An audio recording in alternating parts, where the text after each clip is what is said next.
Bismillahirrahmanirrahim. Alhamdulillahi ala ihsani wa syukru lahu ala taufiqihi wa imtinani. Asyhadu an la ilaha illallah wahdahu la syarika lah ta'ziman li sya'nihi wa asyhadu anna Muhammadan abduhu wa rasuluhu al-hadi ila ridwanihi sallallahu alaihi wa ala alihi wa sahbihi wa ikhwanihi. Ya ayyuhalladzina amanu taqullaha haqqa tuqatih wa la tamutunna illa wa antum muslimun. Ya ayyuhalladzina amanu taqullaha wa qulu qawlan sadida yuslih lakum a'malakum wa yaghfir lakum dhunubakum wa may yuti'illaha wa rasulahu faqad faza fawzan 'azima. Amma ba'd. Ma'asyiral muslimin, jamaah yang senantiasa dirahmati oleh Allah, alhamdulillah, segala puji dan syukur kita panjatkan kepada Allah Subhanahu wa taala atas segenap karunia dan nikmat yang telah Allah Subhanahu wa taala anugerahkan kepada kita semua.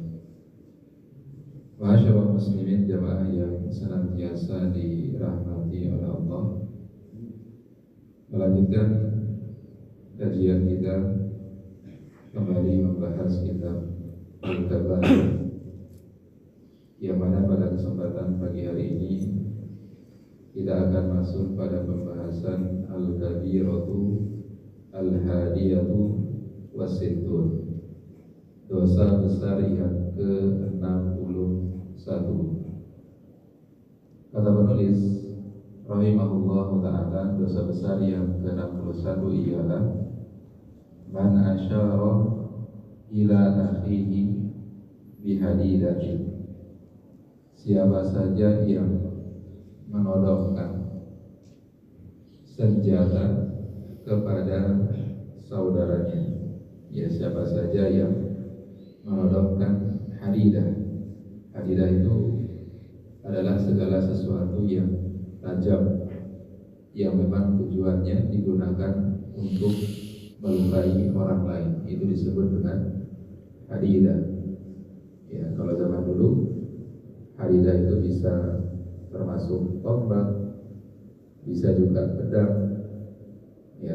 Dan ini juga tentunya masuk di dalamnya segala jenis senjata-senjata modern seperti pistol atau senjata-senjata yang lainnya. Jadi hanya dengan sebatas menodongkan dan mengacungkan senjata kepada saudaranya, maka sungguh orang tersebut telah jatuh dalam perbuatan dosa besar. Hal ini sebagaimana yang disampaikan oleh Nabi Sallallahu Alaihi Wasallam dalam hadis yang dikeluarkan oleh Al-Imam Muslim, man asyara ila akhihi bihadidati fa innal malaikata tal'anhu wa in kana akhahu min ummihi wa abihi. Barang siapa yang mengacungkan senjata kepada saudaranya, maka sungguh para malaikat akan melaknat orang tersebut meskipun yang ia todongkan senjatanya tersebut adalah saudara seibunya ataukah dia adalah saudara seayahnya. Masyaallah muslimin jamaah yang dirahmati oleh Allah Subhanahu wa taala. Hadis ini dijelaskan oleh Al-Imam An-Nawawi di dalam kitab beliau Syarah Sahih Muslim, kata beliau rahimahullahu ta'ala, yang dimaksudkan dengan meskipun ia menodongkan senjata tersebut kepada saudara seibunya atau saudara sebabanya, kata beliau, ay mubalaghatun fi idhahi umumin nahyi fi kulli ahadin. Hadis ini menunjukkan bahwasannya perkara ini adalah perkara yang terlarang untuk dilakukan kepada setiap orang. Ya. Kalau hal ini saja terlarang kepada saudara seibu dan seayah, maka tentunya hal ini juga jauh lebih terlarang apabila dilakukan kepada orang yang tidak memiliki hubungan nasab dengan kita. Apalagi kalau hal ini kita lakukan kepada tetangga kita, apalagi kalau hal ini kita lakukan kepada teman kita, apalagi kalau kita lakukan hal ini kepada orang yang tidak kita kenal. Ya, maka ini jauh lebih besar dosanya di sisi Allah Subhanahu wa Ta'ala. Wa sawa'un kana hadza hazlan aw la'iban am la. Meskipun ini juga dilakukan oleh seseorang atas dasar bercanda, ya, atas dasar bercanda, hanya bergurau saja, hanya iseng-iseng saja, maka ini tidak dibolehkan. Ini sudah termasuk bagian dari dosa besar. Maka ini menunjukkan bahwasanya di dalam Islam yang namanya bercanda itu ada aturannya. Ya, bercanda itu dibolehkan. Hukumnya adalah mubah, perkara yang dimubahkan dalam syariat kita. Bagaimana disampaikan oleh sahabat yang mulia Abdullah bin Abbas radhiyallahu taala anhu, dia mengatakan al-muzahu ya liman kana yahsunu mubahu, bahwasanya bercanda antara satu muslim dengan muslim yang lainnya selama dalam perkara-perkara yang dibenarkan, maka itu hukumnya adalah diperbolehkan. Ya, selama itu dalam perkara-perkara yang dibenarkan, maka hukumnya adalah diperbolehkan. Karena Nabi Shallallahu Alaihi Wasallam sendiri juga beliau kadang-kadang bercanda dengan istrinya, kadang-kadang beliau juga bercanda dengan para sahabatnya. Begitu pula juga para sahabat kadang-kadang mencandai Rasulullah Shallallahu Alaihi Wasallam. Nabi Shallallahu Alaihi Wasallam misalkan pernah mencandai istrinya Aisyah radhiyallahu taala anha. Pernah beliau mengajak Aisyah untuk lomba lari. Disebutkan dalam sebuah hadis yang sahih, kata Aisyah radhiyallahu taala anha dalam sebuah perjalanan, ketika saya menemani Rasulullah Shallallahu Alaihi Wasallam beserta dengan para sahabat yang lainnya, maka di tengah perjalanan kata Nabi Shallallahu Alaihi Wasallam kepada para sahabatnya, "Taqaddam, silakan kalian jalan duluan." Akhirnya kemudian yang tersisa di belakang hanyalah Rasulullah Shallallahu Alaihi Wasallam dengan Aisyah radhiyallahu taala anha. Lalu kemudian kata Nabi Shallallahu Alaihi Wasallam kepada Aisyah, "Ta'alai usabiqi, kemarilah engkau, kita lomba lari." Ini bagian dari bagaimana Nabi mencandai istrinya, ngajak Aisyah untuk lomba lari. Yang ketiga itu usia Nabi Shallallahu Alaihi Wasallam sudah lebih dari 50 tahun, sedangkan usia Aisyah masih sangat muda. Terlebih lagi ketika itu Aisyah fisiknya masih bagus, masih ramping, masih langsing, dan tenaganya tentunya jauh lebih kuat dibandingkan dengan Nabi Shallallahu Alaihi Wasallam. Akhirnya kemudian mereka pun lomba lari, dan yang menang adalah Aisyah radhiyallahu taala anha. Lalu kemudian kata Aisyah, berlalu beberapa waktu lamanya sampai kemudian beliau tidak ingat peristiwa tersebut, dan suatu ketika Nabi Shallallahu Alaihi Wasallam juga kembali mengajak beliau untuk melakukan perjalanan dengan para sahabatnya.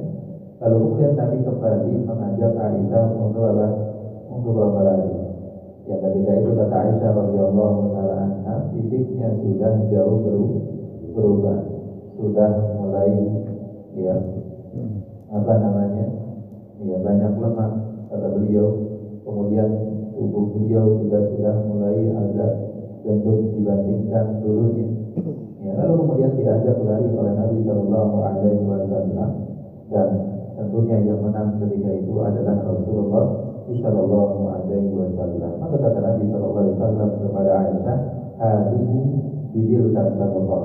Ini adalah pembalasan dari yang dulu. Ya, ini adalah pembalasan dari yang lalu. Ini cara Nabi Sallallahu Alaihi Wasallam bercanda dengan siapa? Dengan istrinya. Begitu pula juga Nabi Sallallahu Alaihi Wasallam seringkali, bukan sering, kadang-kadang juga beliau bercanda dengan para sahabatnya. Nabi pernah memanggil sahabat Anas bin Malik dengan panggilan Ya Dzal Udhunain, wahai engkau pemilik dua telinga. Ya, Nabi bercanda ketika dia mengatakan hal tersebut. Nabi juga pernah bercanda kepada seorang wanita yang tua renta yang datang kepada beliau Sallallahu Alaihi Wasallam, lalu kemudian berkata, Ya Rasulullah, ud'unillah an yudkhilani jannah. Wahai Rasul Sallallahu Alaihi Wasallam, tolong doakan, tolong minta kepada Allah agar saya bisa masuk ke dalam surga. Maka kata Nabi Sallallahu Alaihi Wasallam, Innal jannata la tadkhuluha ajuzun. Bahwasanya wanita tua itu tidak akan bisa masuk ke dalam surga. Maka mendengar jawaban Nabi Sallallahu Alaihi Wasallam, fawallat wa bakat. Lalu kemudian wanita tua tersebut pulang ke rumahnya dalam keadaan bersedih, dalam keadaan menangis. Lalu kemudian Nabi Sallallahu Alaihi Wasallam yang mengetahui wanita tersebut menangis, dia sampaikan kepada para sahabatnya, akhbiruha annal ajuza la tadkhulul jannah. Sampaikan kepadanya bahwasanya dia tidak akan masuk ke dalam surga dalam keadaan apa? Dalam keadaan tua renta. Lalu kemudian dia membacakan firman Allah Subhanahu wa taala, inna ansha'nahunna insya'a faj'alnahunna abkara urban atraba.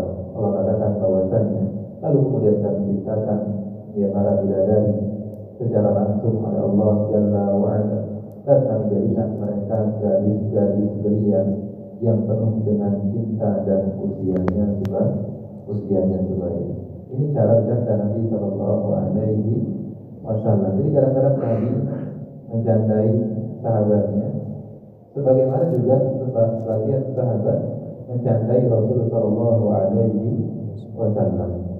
Disebutkan dalam sebuah riwayat, pada saat terjadi peristiwa perang Tabuk, ketika Nabi Sallallahu Alaihi Wasallam berada di dalam kemahnya, lalu kemudian datang seorang sahabat Nabi Sallallahu Alaihi Wasallam yang hendak meminta izin kepada Nabi agar beliau diperbolehkan untuk masuk ke dalam tendanya. Maka sahabat ini kemudian mengucapkan salam, lalu kemudian salamnya dijawab oleh Rasulullah Sallallahu Alaihi Wasallam. Kemudian sahabat ini berkata, Ya Rasulullah, a'adkhul, bolehkah bagi saya untuk masuk ke dalam? Lalu kemudian Nabi SAW perintahkan, silakan masuk. Kemudian kata sahabat ini, Aqul ya Rasulullah, apakah boleh saya masukkan seluruh badan saya? Ini candaan siapa? Candaan sahabat kepada Rasulullah Sallallahu Alaihi Wasallam. Jadi yang namanya bercanda adalah perkara yang diperbolehkan, tapi dengan memperhatikan apa? Syarat dan ketentuannya. Termasuk salah satu ketentuannya adalah tidak boleh candaan tersebut menjadikan orang lain merasa ketakutan. Dalam hal ini, ketika seseorang itu misalkan menodongkan dan mengacungkan senjata kepada temannya, meskipun dia lakukan dalam rangka bercanda, ini tentunya jatuh dalam perkara unsur memberikan dan membuat ketakutan pada siapa? Kepada orang lain. Maka ini tidak diperbolehkan. Nabi Sallallahu Alaihi Wasallam bersabda, la yahillu li muslimin an yurawi'a musliman. Tidak pantas, tidak halal, haram hukumnya bagi seorang muslim menakut-nakuti siapa? Menakut-nakuti saudara muslimnya yang lain.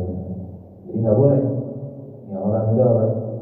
Nakut-nakutin orang lain meskipun dalam rangka bercanda. termasuk candaan orang tua kepada siapa? Kepada anak-anaknya. Ya, termasuk candaan orang tua kepada anak-anaknya. Ya, saat orang tua merasa anaknya susah untuk dikasih tahu, akhirnya kemudian dicandai, awas loh di sana ada setan dan lain sebagainya. Itu tidak diperbolehkan.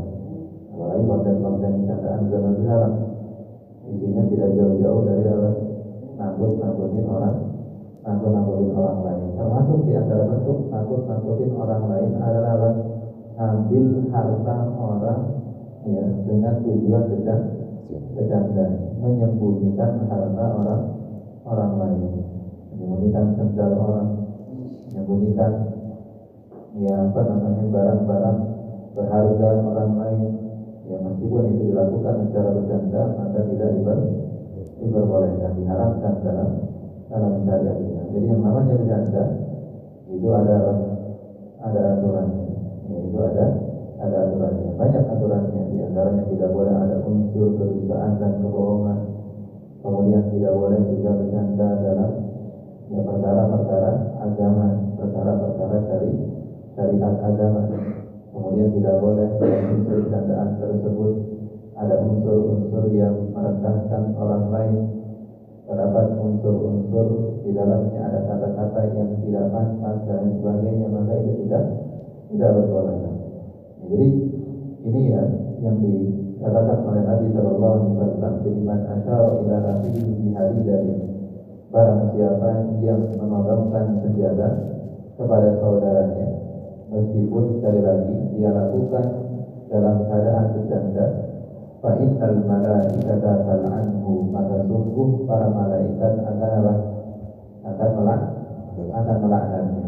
Sungguh malaikat akan melaknatnya. Jadi kalau hanya sekedar menodongkan senjata saja, meskipun dengan tujuan bercanda, itu bisa mengundang laknat dari malaikat, dan itu termasuk bagian dari dosa besar. Maka bagaimanakah dosa orang yang, ya, menumpahkan darah saudaranya? Tidak hanya dia todongkan, tapi justru apa? Dia tumpahkan darah saudaranya. Dia hilangkan darah, dia hilangkan nyawa saudaranya. Ini jauh lebih besar dosanya di sisi Allah Subhanahu wa Ta'ala. Lebih besar dosanya di Allah Jalla wa Ala.